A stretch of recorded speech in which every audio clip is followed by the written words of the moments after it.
ये एक्सपेक्ट करता हूँ कि एक नेशनल टीवी पे एक रिपोर्टर जब कोई बात को पेश कर रही है तो उसका सोर्स भी पेश करे। तो फिर काहे का सिस्टम? बेटे को चुन लिया, जी। सिंपल है। ये आपको किसने व्हाट्सएप पे भेजा था कि वो आयतुल्ला नहीं है? ये जो वेस्टर्न प्रोपोगेंडा है कि वो ये नहीं है, वो वेस्टर्न नहीं मुझे प्रोपेगेंडा है या जो भी है, ईरान तकलीफ में रहेगा तो आपको भी तकलीफ में रहना पड़ेगा। ये ठीक। नया वर्ल्ड ऑर्डर है, इसे एक्सेप्ट करना पड़ेगा। थोड़ा तमीज से बात करना चाहिए, बस इतना ही। नमस्कार, आप देख रहे हैं एक सच न्यूज चैनल। तो दोस्तों, आज की डिबेट में ईरानी प्रवक्ता और हमारे अंजना ओम कस्यम के बीच में बहुत बड़ी बहस हो गई, जिसमें ईरानी प्रवक्ता अंजना ओम कस्यम से ज़्यादा बोल कर रहा था, लेकिन अंजना ओम कस्यम ने बताया कि मैं भी एक एंकर हूं और उनसे बढ़कर हूं, और अंजना ओम कस्यम ने उनको बहुत करारा जवाब दिया। तो दोस्तों, आप लोग पूरा डिबेट देखिए, आप लोगों को बहुत मज़ा आएगा। अगर आप लोग चैनल पर नए हो तो चैनल को सब्सक्राइब कर लेना। मिलते हैं आगे। इसकी आशंका शुरू से थी। लेकिन अब ये भी तो कहा जाएगा ना जनरल दयाल कि एक देश टैरिफ को हथियार बनाता है, ये स्ट्रेट ऑफ हॉर्मूज को हथियार बना रहे हैं।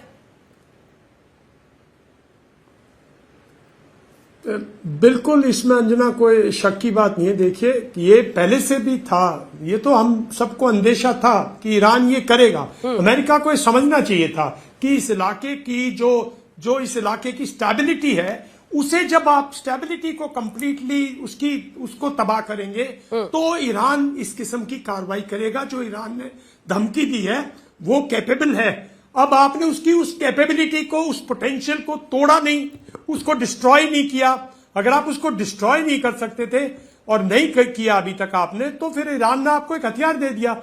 मैंने एक दिन आपके चैनल पे पहले भी कहा था कि इस हालात में अगर अमेरिका जीता या अमेरिका सक्सीड हुआ, जीत विक्ट्री तो बहुत डिफरेंट, सक्सीड हुआ तो वो टैरिफ और ट्रेड वॉर और वो सब करेगा, कंट्रोल करेगा, यातायात और हर एक चीज को, ट्रेड रूट्स को, एनर्जी की कैलिब्रेशन प्राइसेस को। और अगर इराक और ईरान इसमें बच गया और ईरान की जो ईरान की डिसेंट्रलाइज्ड पॉलिसी है, अगर वो सस्टेन करगी और हार्डलाइनर्स रह गए, आईआरजीसी कॉन्ट्रैक्ट ऐसे की ऐसी रहेगी, तो वो फिर जो है अपनी भी मनमानी करेगी और आपको और उनका हार्डलाइनर रूप देखने को मिलेगा।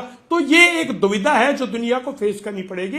बिल्कुल, और उसकी शुरुआत हो चुकी है। लेकिन हमारे साथ सैयद जमीर अब्बास जाफरी भी जुड़े हुए हैं, प्रोफेसर हैं अल मुस्तफा इंटरनेशनल यूनिवर्सिटी के। लगातार युद्ध के दौरान आपसे हम लोग ईरान की, तेहरान की खबर भी लेते रहते हैं, चर्चा आपसे होती है। धन्यवाद आपका हमारे साथ जुड़ने के लिए। देखिए, आज बड़ा सवाल क्या है सैयद साहब, वो ये है जमीर जी की मुश्तबा खामनई के साथ, वो तस्वीरें एक बार दिखा दीजिए। मुश्तबा खामनई के साथ ईरान की जनता सड़कों पर जिस तादाद में उतर रही है, उनका समर्थन कर रही है। अब इससे कोई रास्ता तो निकल नहीं रहा है, क्योंकि अब ये लड़ाई और गहरी होती जा रही है। सबसे पहले तो मैं जानना चाहती हूँ, क्योंकि अमेरिका इसको ऐसे देख रहा है कि कुछ लोग हैं जो उनके समर्थक हैं। तेहरान में द न्यू खामनई ऑफ ईरान जिसे कहा जा रहा है, अली खामनई के बेटे मुश्तबा खामनई को लेकर क्या सोच रहे हैं लोग? शुक्रिया बहुत बहुत आपका प्रोग्राम में दावत के लिए। तमाम व्यूअर्स को आदाब अर्ज करता हूं। देखें, सबसे पहले तो वेस्ट वाले जो हैं वो ईरान को अपनी ऐनक से समझना चाहते हैं। उन्हें लगता है कि ईरान में एक शख्स है, एक पर्सन है जो ईरान को लीड करता है, जबकि ईरान में एक सिस्टम है, एक कॉन्स्टिट्यूशन है। ईरान की जनता और ईरान का सिस्टम ये दो अलग चीज नहीं है। ईरान में जो सुप्रीम लीडर चूज होता है, उस सुप्रीम लीडर की चॉइस के अंदर भी पब्लिक का पार्टिसिपेशन होता है। पब्लिक मुज्तहिद चूज करती है जो असेंबली ऑफ एक्सपर्ट बनते हैं, असेंबली ऑफ एक्सपर्ट फिर इलेक्शन करते हैं, सुप्रीम लीडर को चूज करते हैं। तो ये जब तक ये ऐनक आप रखेंगे अपनी आंखों में कि ईरान की जनता एक और है, ईरान का सिस्टम एक और है, जब तक हमेशा कंफ्यूजन और दुविधा में ही रहेंगे। ठीक है, इसी पर एक काउंटर क्वेश्चन है, इसी पर एक काउंटर क्वेश्चन है सैयद जमीर साहब। अभी तक क्या था जो नियम आप कह रहे हैं ना, एक सिस्टम है, वो सिस्टम आयतुल्लाह को चूज करता है। आयतुल्लाह का अर्थ तो आप जानते ही होंगे क्या होता है। अब उनके बेटे को, मुश्तबा को जो बनाया जा रहा है वो आयतुल्लाह तो नहीं है, आयतुल्लाह के लेवल का जो धार्मिक गुरु होता है वो तो वो नहीं है। तो फिर काहे का सिस्टम? बेटे को चुन लिया, सिंपल है। ये आपको किसने व्हाट्सएप पे भेजा था कि वो आयतुल्लाह नहीं है? आप बताइए, किसी ने व्हाट्सएप पर नहीं भेजा। एक तो तमीज से बात कीजिए, ठीक है, तमीज से बात कीजिए जमीर अब्बास। बदतमीजी की आप बात नहीं बताइए, है। आप fake बताइए, news- मैं आपसे सवाल आप पूछ रही हूँ, आप national जवाब TV देंगे ना उसका? क्योंकि हम लोगों ने नहीं सुना कि कोई आयतुल्लाह मुज्तबा खामेनेई बोल रहा है। उनको बताया जा जी। रहा है कि वो विरोध के क्रशर जरूर थे, धर्म से भी जुड़े हुए थे, लेकिन आयतुल्लाह थे ऐसी जानकारी नहीं है। अगर जानकारी आपके जी, पास है तो मैं- दीजिए, लेकिन तमीज से। नहीं, मैं तमीज से ही आपसे बात कर रहा हूँ। मैं ये एक्सपेक्ट करता हूँ कि एक नेशनल टीवी पे एक रिपोर्टर जब कोई बात को पेश कर रही है तो उसका सोर्स भी पेश करे। उसके पास उसका सोर्स होना चाहिए कि किसने कहा, कब कहा, कैसे कहा। ईरान के अंदर 8-7 मर्जे तकलीद हैं। सबने ऐलान किया है कि वो आयतुल्ला हैं। 15 साल से वो दरसे खारिज देते हैं। दरसे खारिज जो देता है वो आयतुल्ला होता है। मुज्तहिद कहते हैं उस शख्स को जो इस्लामिक लॉज को डिराइव करने की कैपेसिटी रखता हो और दरसे खारिज देता हो। 15 साल से आगा मुश्तबा खामेनेई जो है ठीक है। वो दरसे खारिज देते हैं। तो ये जो वेस्टर्न प्रोपोगेंडा है कि वो ये नहीं है, वो वेस्टर्न नहीं है। प्रोपेगेंडा है या जो भी है जमीर साहब, दिक्कत यह है कि उससे पहले उनको आयतुल्लाह मुज्तबा नहीं कहा जाता था। तो ये भी एक सच्चाई है ना कि अब कल से रीअफर्म करने लग गए आप लोग कि वो आयतुल्लाह है। लेकिन इसी से जुड़ा एक दूसरा सवाल है, पूरा इस्लामिक रेवोल्यूशन क्यों हुआ था राजशाही के खिलाफ, कि राजा का बेटा राजा नहीं बनेगा? वो तो टूट गया ना जब खामेनेई के बेटे को उस कुर्सी के लिए चुना गया। तो क्या इस आरोप पे दम नहीं है? जी, देखिए, अगर आयतुल्लाह खामेनेई के मरने के बाद आयतुल्लाह खामेनेई ने उनको सेलेक्ट किया होता है, इलेक्ट किया होता, रेकमेंड किया होता, तो ये वैसा ही होता। लेकिन आयतुल्लाह खामेनेई के बाद जो सैयद अली खामेनेई हैं, उनकी शहादत के बाद ईरान में एक कॉन्स्टिट्यूशन है। उस कॉन्स्टिट्यूशन के तहत असेंबली ऑफ एक्सपर्ट्स, देखिए दुनिया में कितनी बर्बरता और क्रूरता है दुनिया के अंदर, कि इजराइल बार बार ये कह रहा था कि इनकी मीटिंग होने नहीं देंगे, इनके हेडक्वार्टर पे मार दिया, बम मार के कहा कि हमने सबको मार दिया, तबाह कर दिया है। दुनिया देखे कितनी जलील और पस्त और खार है कि वो कह रहे थे इनको बैठने नहीं देंगे। अपनी जान पे खेल के असेंबली ऑफ एक्सपर्ट्स ने मीटिंग की, इलेक्शन किया। असेंबली ऑफ एक्सपर्ट्स जिसे पब्लिक ने चूज किया था, उन्होंने चूज किया है। अगर आयतुल्लाह खामेनेई चूज करते तो कहते आपके भाई ये गलत है। नहीं, ईरान की आवाम ने सपोर्ट किया है। असेंबली ऑफ एक्सपर्ट्स है, इनका कॉन्स्टिट्यूशन है। कॉन्स्टिट्यूशन के तहत ये कानून नहीं है कि बेटा नहीं बन सकता, लेकिन बेटे को इसलिए बनाया जाए क्योंकि बेटा है, ये अलग सवाल है। बेटे को इसलिए बनाया जाए क्योंकि उसके अंदर क्षमता है, ये दूसरी बात है। ठीक है। क्या ये जानकारी सही नहीं है? क्योंकि इससे पहले जितनी भी आप किताबें और अन्य रेफरेंसेस पढ़िए तो ये बताया जा रहा है कि मुज्तबा खामेनेई एक मिड रैंकिंग क्लरिक थे जिनको कहते हैं हुज्जतुल इस्लाम। क्या ये बात सच नहीं है? क्योंकि इससे पहले उनको कभी भी इस ऑर्डर के पहले आयतुल्लाह करके रेफर नहीं किया गया था। और अगर आपके पास कोई सबूत हो या कोई इसके बारे में किताब हो तो बता दीजिएगा।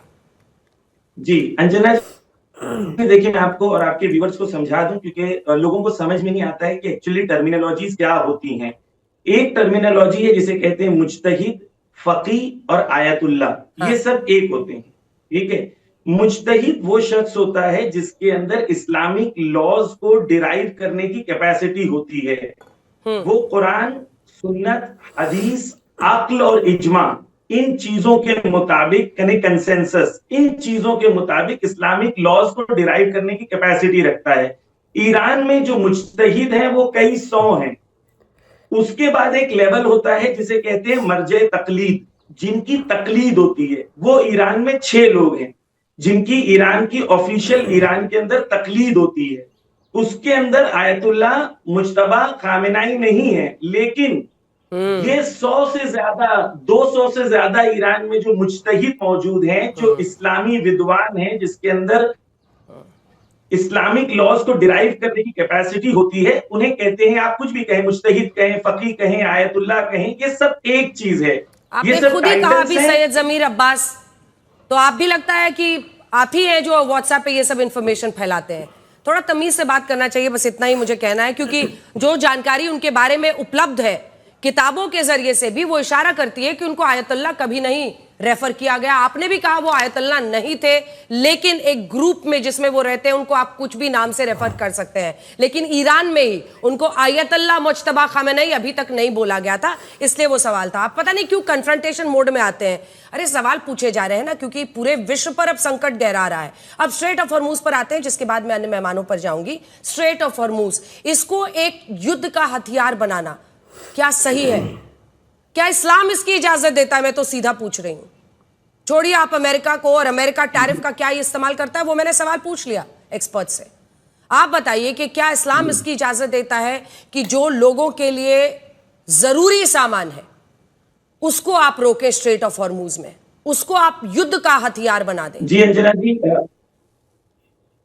अंजना जी, देखिए, वॉर से पहले एक स्टेटस दुनिया में कि वर्स्ट सैंक्शंस ईरान के खिलाफ लगाए गए लास्ट 40 सालों में। दोस्तों आपने पूरी डिबेट देखी, अपना राय जरूर बताना। ईरान, इजराइल और अमेरिका में युद्ध लगातार चल रहा है और मिडिल ईस्ट को लेकर के, और मिडिल ईस्ट के हालात बहुत बेकाबू है, और ईरान इजराइल पर मिसाइलें दागता जा रहा है, और वहीं पर अमेरिका के एयरबेस पे भी मिसाइलें दागता जा रहा है। ईरान अमेरिकी एयरबेस मुस्लिमों के जगहों में जहाँ जहाँ भी है, ईरान उनको तबाह कर दे रहा है, और जिससे मुस्लिम देश बहुत ज्यादा परेशान है कि ईरान हमारे ऊपर मिसाइलें क्यों दाग रहा है, हमने उनका क्या बिगाड़ा है। लेकिन ये तो अमेरिका के चलते हो रहा है, और इसको देखते हुए मुस्लिम देशवासियों ने अमेरिका यानी कि डोनाल्ड ट्रंप पर दबाव बना रहे हैं, अमेरिका पर दबाव बना रहे हैं, और मुस्लिम देश बोल रहा है कि अमेरिका ईरान से सौदा कर ले, क्योंकि उससे हमारी बहुत नुकसान हो रही है, इससे हमारा जान छूटे। और ईरान ने सबके सौदे ठुकरा दिए हैं और वो अब रुक नहीं रहा है। रूस और चाइना ने समझौते का प्रस्ताव दिया था ईरान को, लेकिन ईरान ने उनको ठुकरा दिया, बोला मैं नहीं रुक सकता। और ईरान की ओर से न्यूज आया कि ईरान अब नहीं रुकने वाला, हर समझौते को ठुकरा दे रहा है ईरान ने कहा कि जो भी मैं करूंगा अपने बलबूते करूंगा, किसी की जरूरत नहीं है मुझे, मैं जो करूंगा अपने बलबूते करूंगा, और मैं किसी के दबाव में आकर के समझौता तो बिल्कुल नहीं करूंगा। तो दोस्तों आपने पूरी डिबेट देखी, अपना राय जरूर बता देना इस वीडियो में, और अगर आप लोग ऐसे तीखी और भिड़न डिबेट देखने के लिए सब्सक्राइब कीजिए एक सच न्यूज चैनल को।